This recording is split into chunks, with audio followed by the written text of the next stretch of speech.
Not guilty. A serial killer is on the loose, and our only clues are a series of random numbers left at each crime scene. I desperately need your help on this case so that we can catch the aptly named serial number killer. World-famous performer Randy Sunshine was found dead last Sunday by his personal assistant, Sophia. As always, with the serial number killer, numbers were found. Here, 20 minus 1. What could these numbers possibly mean? There's no time. We've got suspects to interrogate, rookie. My name is Sophia. I've been Mr. Sunshine's personal assistant for the past 3 years. God, I love that man. But why are you interrogating me? I'm the one that reported the incident. Notice how she's deflecting the question. Most may think that's a clear sign of guilt or lying. Not necessarily. People react to stress in different ways. What were you doing at the time of the death? The same thing I'm always doing for Mr. Sunshine. Sorting his fan mail? You would not believe the fan mail he gets. Dirty pictures, letters from Grandma, tiny packets of cheese. Thank you. Who's next? Neil, I take care of Mr. Sunshine's garden every week. However, there's not much to do but take care of the ficus.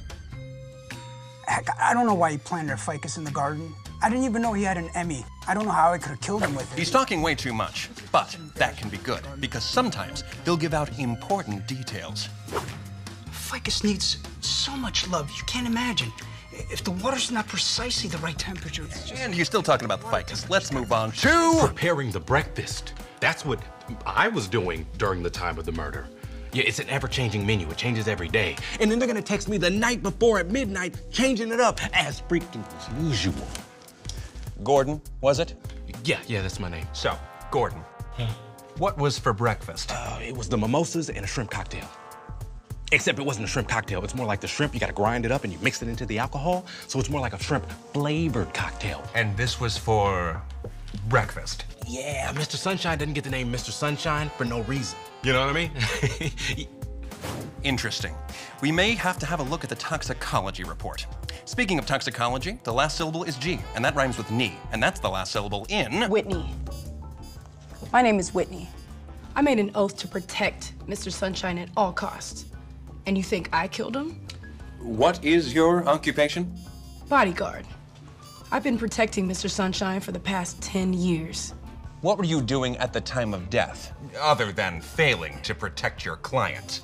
I was in my room, finishing up the 6th and final Lord of the Rings novel, when I heard Sophia scream as she discovered the body. I ran downstairs in less than 8 seconds. My quickest yet. Sadly, not quick enough. And reading? I thought we invented films so we didn't have to read. Do you think you can name the suspect? Let's head back to the office and see what we have. At the time of the murder, Whitney was reading. Sophia was sorting mail. Gordon was prepping breakfast. And Neil had the weakest alibi, tending to the one ficus for over 3 hours. However, I watched the home security cam footage taken from the garden. All of it. Neil loves that tree. But again, that's pretty much his only job. 1 down, 3 to go. Contact me now on Messenger at RiddleMeThis, and I'll share with you the police reports you'll need to crack this case. Good luck, rookie. You're gonna need it. Glad to have you working on this case with me, rookie. Let's get going. Yay! It could only be Gordon. The Lord of the Rings does contain 6 books mashed up into 3 volumes, so Whitney wasn't lying. Sophia could be sorting mail on a Sunday as long as she wasn't mailing it. But Gordon prepping breakfast at 5 p.m.? Now that's weird. Good job, detectives. I'll be sure to ring you up for our next one. Not guilty. This is the 2nd time a body has been found with a number as the clue. This means we arrested the wrong suspect. And that means the infamous serial number killer is still on the run. Let's have a look at the crime scene. Maria Trigoli, 18, influencer. She collapsed and died while doing a Facebook Live reconciliation with her sworn enemy, Daniela Bravejo. I don't know if you watch these type of things. Let's see if you can catch anything I didn't. Both women drank the same iced lemonade, but only one died. What could the cause be? Maybe it has something to do with the glass? I'll send this to the lab for testing. Message me for the results later. Now, let's interrogate some suspects. I think you know who I am. Of course. However, I still need it for your deposition. I'm Daniela, 19, and I'm like an influencer.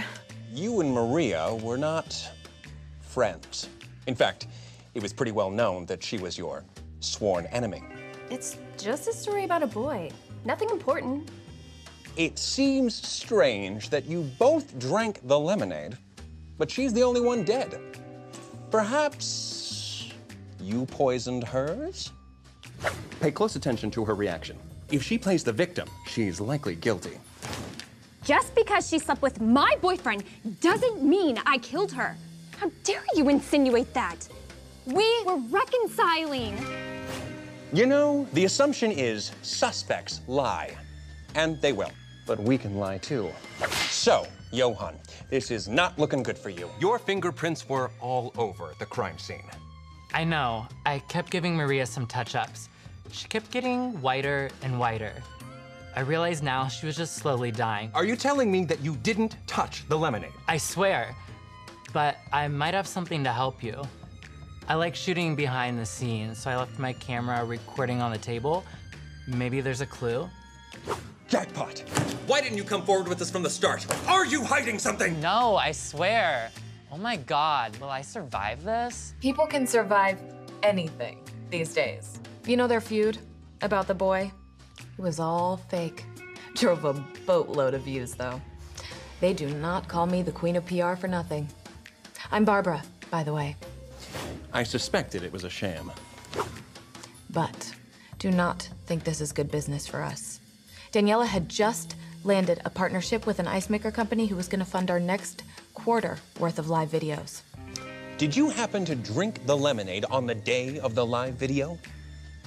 I don't care for lemonade. Never have. I'm more of a seltzer water woman. But you know what I always say? When life gives you lemonade, make lemons.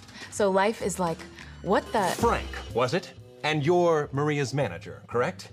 Can you shed some light on why Maria's insurance was bumped way up in your favor just before she died? Look, I'm her father before being her manager, and she was the most precious thing to me. But I had to put a price on that. Cold. I also heard that you prepared the lemonade she consumed on the day she died. I did, and I drank it too. But clearly I didn't die. Was your daughter allergic to anything? Poison, apparently. According to the toxicology reports, there was a lot of poison in both glasses. The weird part is, there was far more poison found in Daniela's glass than in Maria's. But we can clear Johan. You can see his video on Messenger at RiddleMeThis. 1 down, 3 to go. I'm counting on you to find out who's our prime suspect. And congratulations to those of you who correctly figured out Gordon had the worst alibi in our previous case.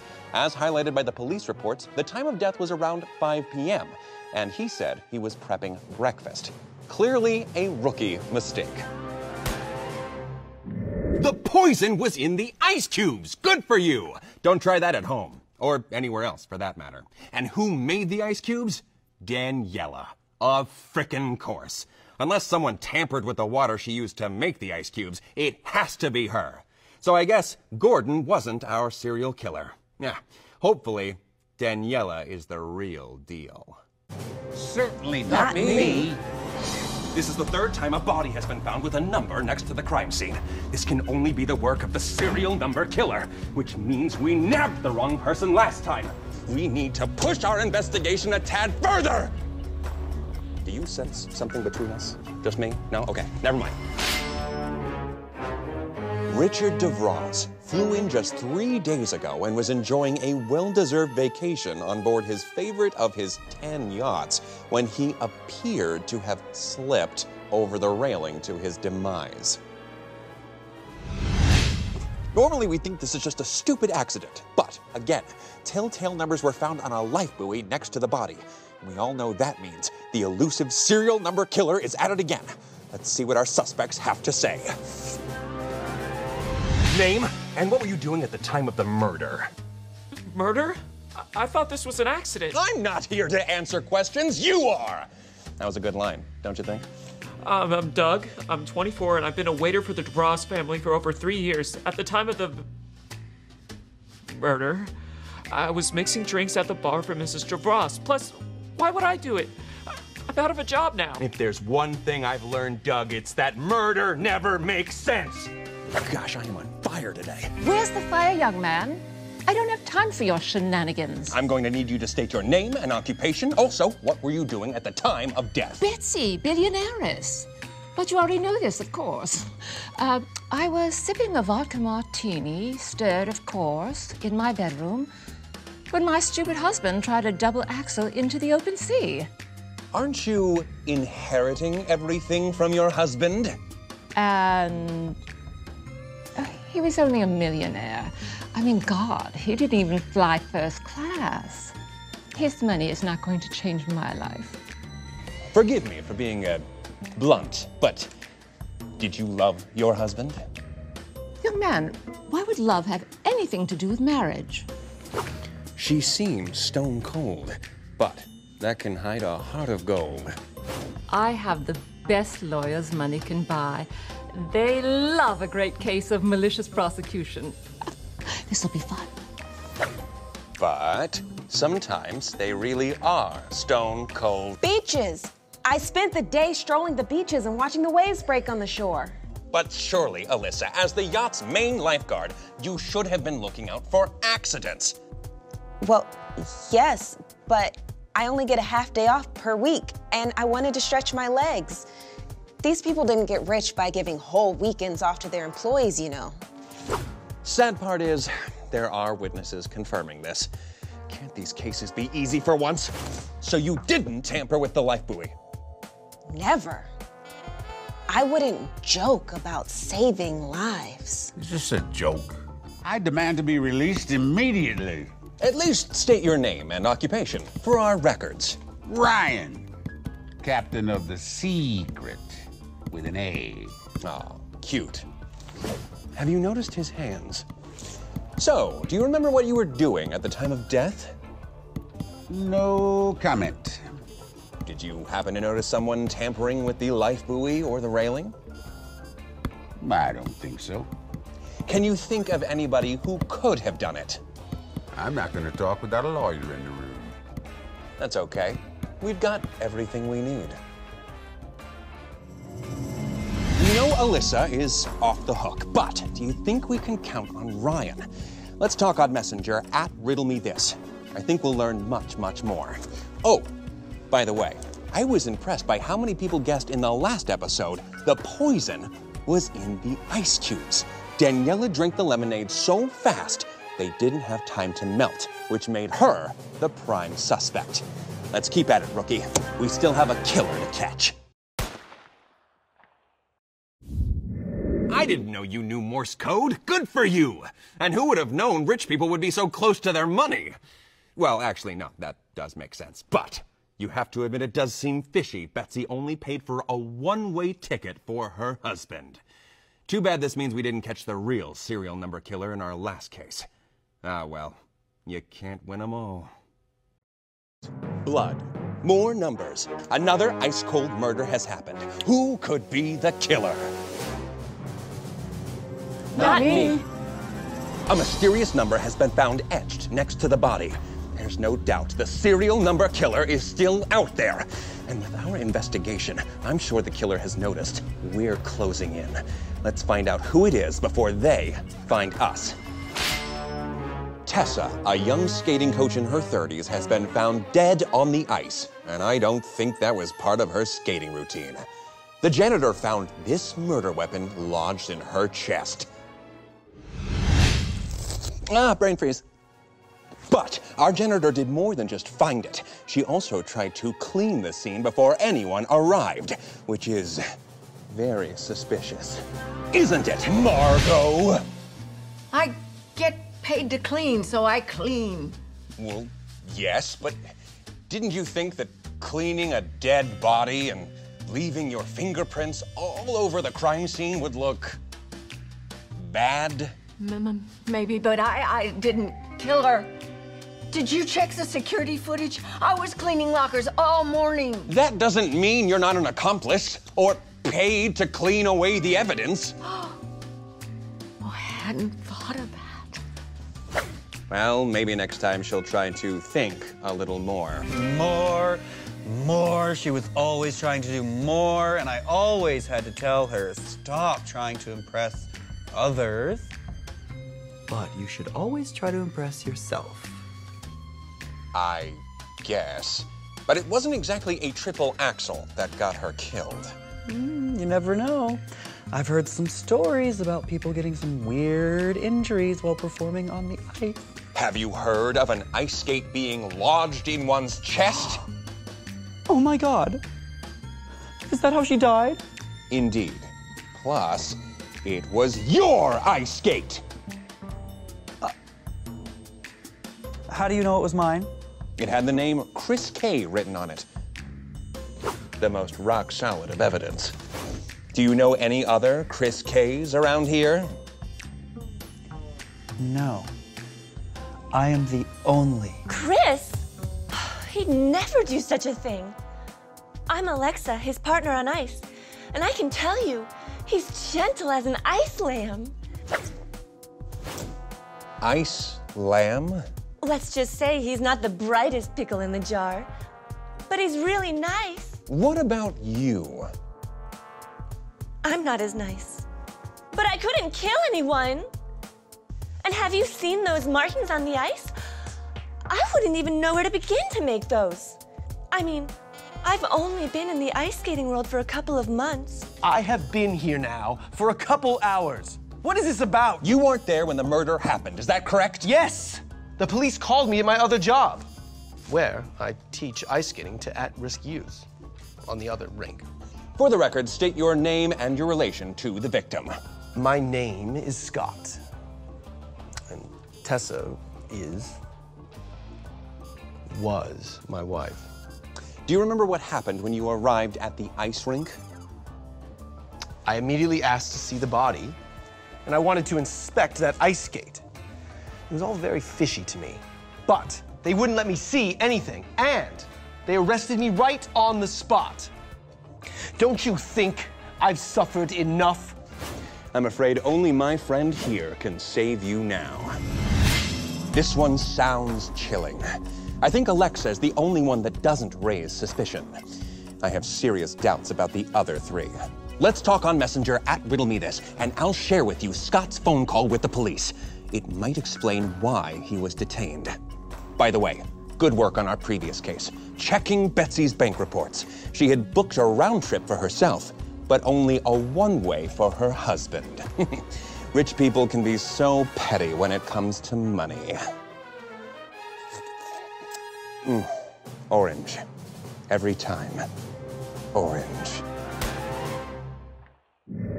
Congrats! How could Scott have known what the murder weapon was when nobody mentioned it? I'm really impressed by you. I'm kind of hoping the trail ends there, though, to be honest. I don't think we'd survive if the serial number killer is still out there. Take care. Another murder! Quick, jump in. You're just the person I want to talk to. Who killed our new victim? What was the question? Another victim and another number has been found. We all know what that means. The serial number killer is still on the loose. No one is safe. Jesse, the world-famous tech genius behind some of the most incredible algorithms out there, was working on finding the identity of the serial number killer when he was killed. You must try and be more careful in your investigation. He was strangled with an extension cord. Obviously, no fingerprints whatsoever.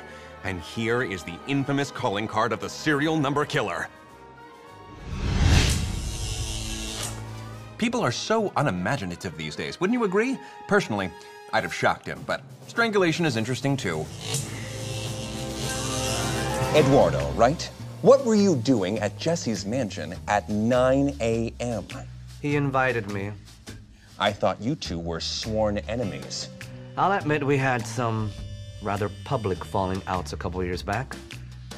But out of the blue, he reached out yesterday because he had finally cracked something and he wanted to share with me. I was as surprised as you are, and even more so when he turned up dead. I understand you were one of the first people in the room. Yes, I was waiting in the vestibule when I heard a scream. I ran upstairs and I saw Elizabeth, his maid, who immediately told me he had been strangled to death. I barged in the room, turned on the light near the bed, and there he was, dead. Oh, the horror! It was horrific. Elizabeth, I need you to calm down. Can you please tell me what you saw? Poor Jesse. Well, she says poor, but the man was a billionaire. I entered the room to bring him breakfast, and that's when I saw the extension cord wrapped around his neck. He had been strangled. I immediately left the room to cry for help, being very careful not to touch anything, as I know you police love to study every clue when there's been a murder. What makes you think it's a murder? He didn't kill himself, if that's your question. The cord wasn't hooked to anything. It looked like someone did this to him. Here comes the zinger. I understand you were careful not to touch anything, but we didn't find any of your fingerprints anywhere in the room. Don't you find that suspicious? I am very good at my job. I was Jesse's personal assistant. Cameron, right? Yes, that's right. Can you describe to me what happened that morning? I heard Elizabeth scream, then the sound of someone running up the stairs. It took me something like 2 to 3 minutes to get to the scene. My bedroom is ideally located on the east side. It was actually Jesse's old room, but he hated being awakened by the sunrise, so he switched it with his man cave. Ugh, sunshine. I don't blame him. I blame him. Who do you blame, Justin? Jesse, of course. My husband. We were together for nearly 10 years now, and he has always insisted we shouldn't sleep in the same bed. Why is that? Didn't you get along? Oh, we did. Big time. He just snored like hell, and I told him it didn't bother me, but then after a couple of sleepless nights, he just decided we shouldn't sleep together anymore. Can you think of anyone who could have killed him? The only people with a key to his room were Elizabeth, Cameron, and myself. No one else could have done it. Do you think we will finally catch the serial number killer? We might. Do you agree with Justin that it can only be one of the people with a key? I've asked for the schematics for Jesse's man cave, which might give us the final clue needed to catch Jesse's killer. Message me on Messenger at RiddleMeThis, and I'll share them with you. We need to solve this case. Congratulations to those of you who correctly suspected Scott in our last case. In the police call recording, there was no mention of a murder weapon, which was removed and cleaned by the janitor, even though it was the first thing Scott mentioned when he arrived at the crime scene. Sadly, this new murder makes it clear he is not the serial number killer we're desperately trying to catch. WTF. Getting too close to us. I knew Jesse very well. He was the top of the top, and he was getting closer to solving this case. And yes, Elizabeth has the flimsiest alibi. She couldn't have seen a thing with the lights off. You've seen the schematics. Still, something tells me the killer is still out there. Let's keep in touch. Eerie murder. A flimsy defense. 4 suspects. 1 murderer. Not me. This is our 6th case involving the ever-elusive serial number killer who keeps leaving mysterious numbers near the victims. But this time, someone swears they've seen them escape the murder scene. Let's check in. Jack, the manager of the overbooked hotel, has been found impaled on door number 14. The number was circled multiple times in the victim's blood. Creepy. But let's not dwell on this and see if our suspects want to play. Forever and ever and ever and... Never! I'd never kill him. I mean, I wanted to. I'm sorry? Everybody in this hotel will tell you that our manager, Jack, was a nightmare. Nobody liked working with him, and I wouldn't be surprised if half the hotel staff had already planned on killing him. And I suppose you have an alibi. Sadly, I do. I was on the phone with a client, Delbert Gravy, a very nice man staying in room 238. You can talk to him. I know he'll confirm everything. What was the call about? He was reading me some pages from the novel he's writing. Mr. Gravy is an amazing writer. His favorite genre is murder. It was murder. Stefan, correct? Stephanie, I'm the queen of the kitchen. Did you ever notice you were missing a large chicken spit? Of course I noticed. I even chased the person who took it across the hotel. But they took an elevator to the second floor before I could stop them. Did you get a look at the assailant? All I can say for sure is that they were about your height. But they were wearing a dark suit and a mask. Finally, some useful information. Careful, though. They might be lying to cover their tracks. And did you witness the murder, then? No. The power had gone out with the hurricane and all that, and I took the stairs, and by the time I reached the second floor, there was nobody to be seen. I searched for about 15 minutes, and that's when I heard Jack's screams from down the corridor. By the time I got there, the assailant was standing over Jack's body, and when he or she saw me, they pointed at the number on the door, and then they ran away. Why didn't you chase after them? Chase them? In these? Plus, I was scared. I didn't have time to ask them. What's your name?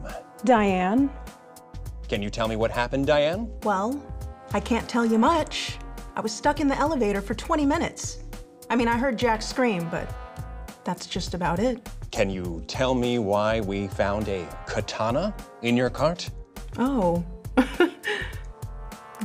Well, see, I kind of wanted to kill him. But someone beat me to it. You can't arrest me just for planning a murder. Can you? Well... Yes.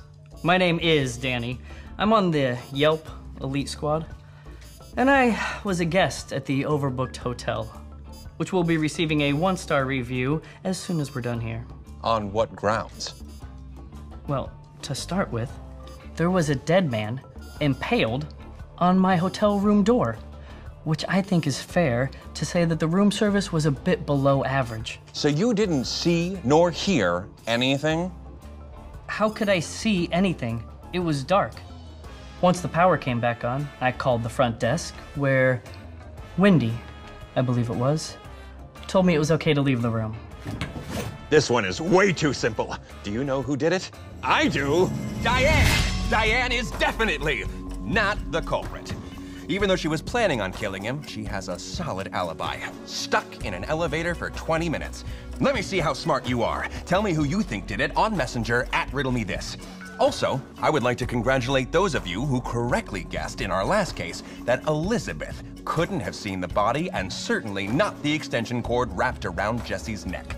If you'd have studied the floor plan, you'd have noticed there was no light source nor windows, which meant it was so dark that the maid couldn't have seen a thing. Looks like we can close the chapter on that one. Yup! It was Wendy. Bravo! How could she have been on the phone with the power outage and everything? I like you. Keep up the good work. No one has been able to solve this. No one! Will you be the first? Yes, I'm talking to you. Stop scrolling and get cracking. Which one of these suspects has blood on their hands? Are you talking to me? This is our 7th death since we joined this investigation. Who is the elusive serial number killer? What is the meaning of the mysterious numbers the killer leaves behind? Why the hell are you on my ceiling? So many questions. But this time, we can confirm the victim typed in the numbers. So it might not be our guy, gal, or non-binary pal. Frances Lee, a science teacher from Chicago, has been found dead at her desk, a harpoon planted in her back. Yes, you heard me, a harpoon. Wild. The last thing she did before she died was drag herself to her calculator and type in 299-792-458. It's not a phone number, believe me, I tried. Plus, it's unusual for the serial number killer to leave such gigantic numbers behind. This is all Greek to me. Yes, I'm from Greece. Athens, actually. And I got my name from the most famous scientist in history, Sir Isaac Newton. Sadly, your colleague wasn't killed by an apple. No, it wasn't an apple that killed her. It was a freaking harpoon. I have no doubt the marine biologist did it. What do you think? Does it take a genius to solve this one? And the numbers? Well, they can only mean one thing. I mean, you don't need to be two. Right. That's what my name, Luz, means. That's Spanish, right? Yes, my family is from Colombia. So what do you do in the lab? I've been hard at work on a groundbreaking thesis, which I'm about to publish, about the chaos theory, which is called the dragonfly effect. I'm sorry. Frances Lee was my teacher. I will dedicate my thesis to her. She was a saint, and I don't know why anyone would ever want to kill her, much less with a harpoon. In this job, you see a lot of people giving you the waterworks while being interrogated. It's just a matter of how to approach it so that you don't break character nor trust them too much.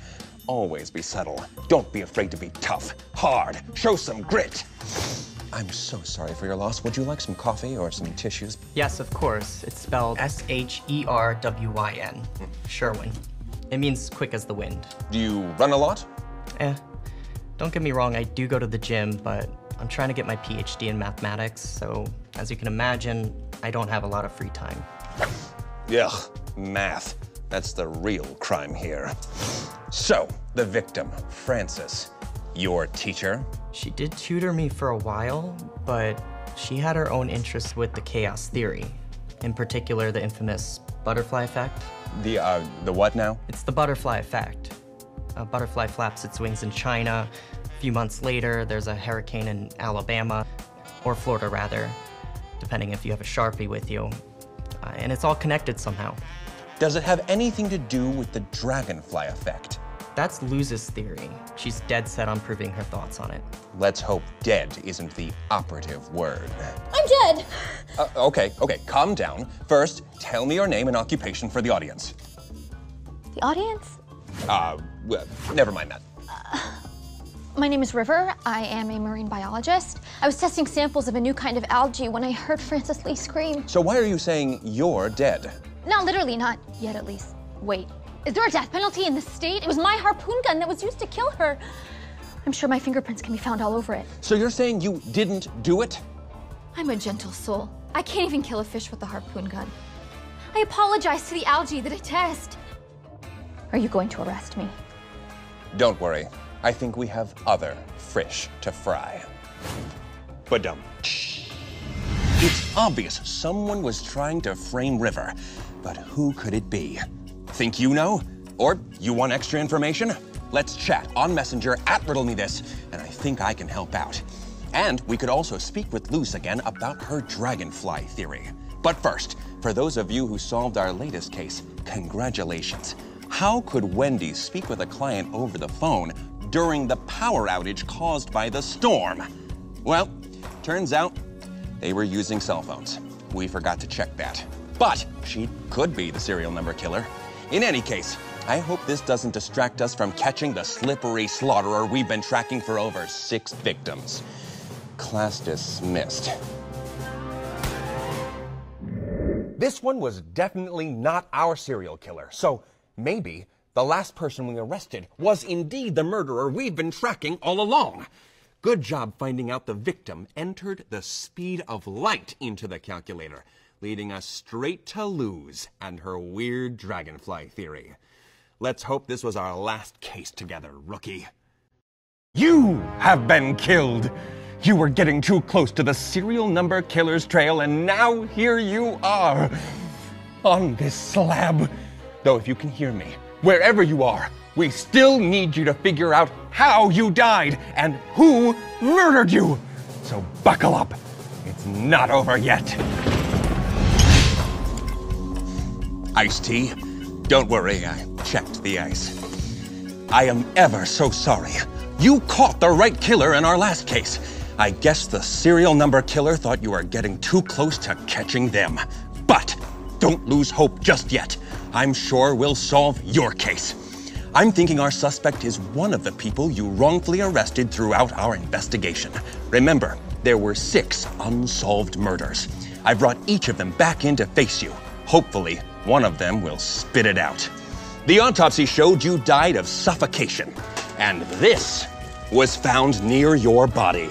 So, the murder weapon should be in there. Oh, one more thing. Obviously, a number was found on the scene, which is why we know it's still the same killer. This time, a plain 19, drawn on the pavement in your blood. Yikes. I hope there are no hard feelings, Gordon.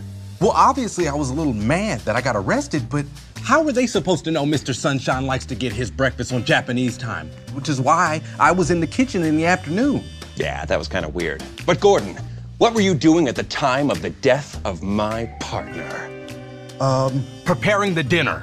Yeah, that's why I was there in the morning, you know? It's the time thing, you just gotta just accept it, okay?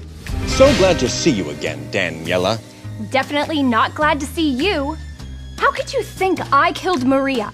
Forgive us for suspecting someone who drinks lemonade so fast, poison ice cubes don't have time to melt.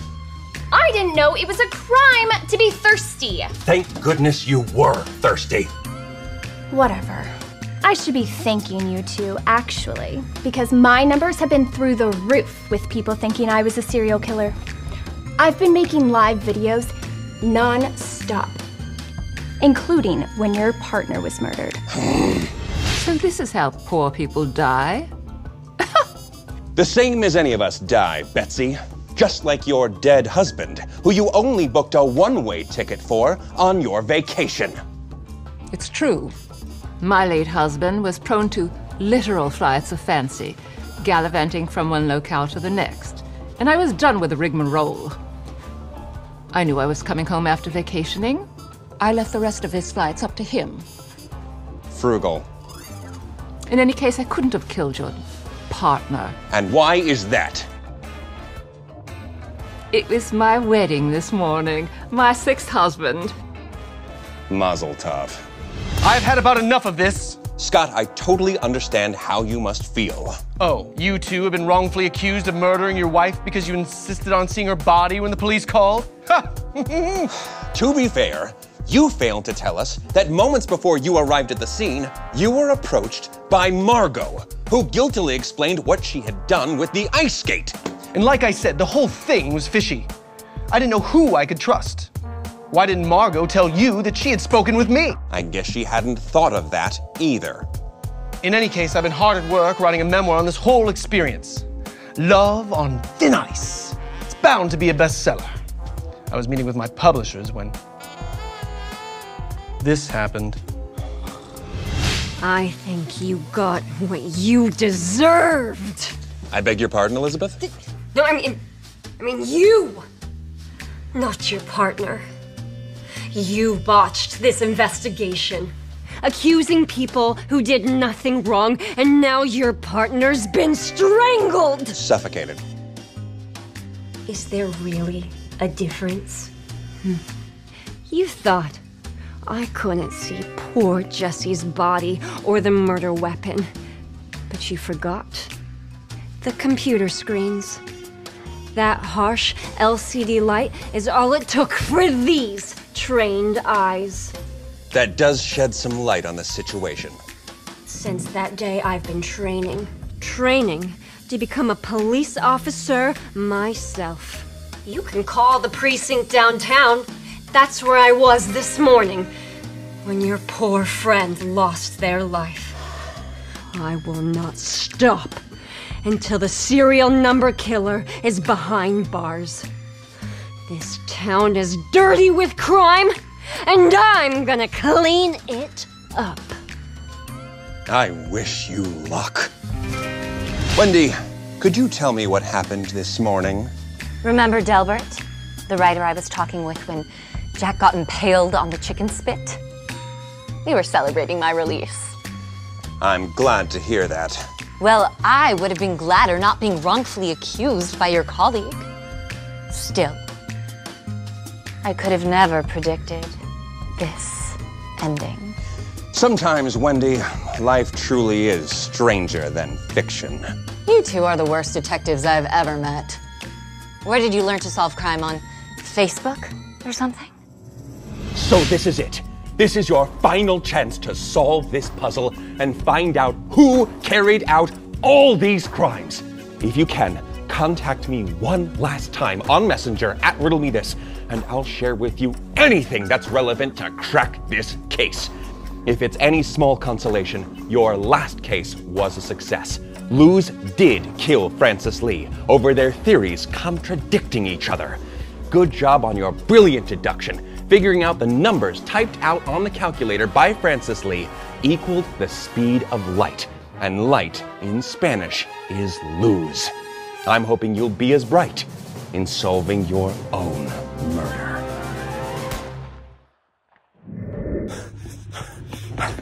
Good job. You finally caught me. The numbers did, in fact, spell Sanders. I knew you'd be more intelligent than all those who tried to catch me. That's why I had to, well, you know. Sorry, by the way, about the plastic bag. It's less classy than an Emmy, but as a serial killer, you gotta do what you gotta do. Now, I'm sure all the people who you wrongfully prosecuted are trying to catch me too. So, it's time to say goodbye. I think I'll go this way. Until next time, have a good afterlife, rookie.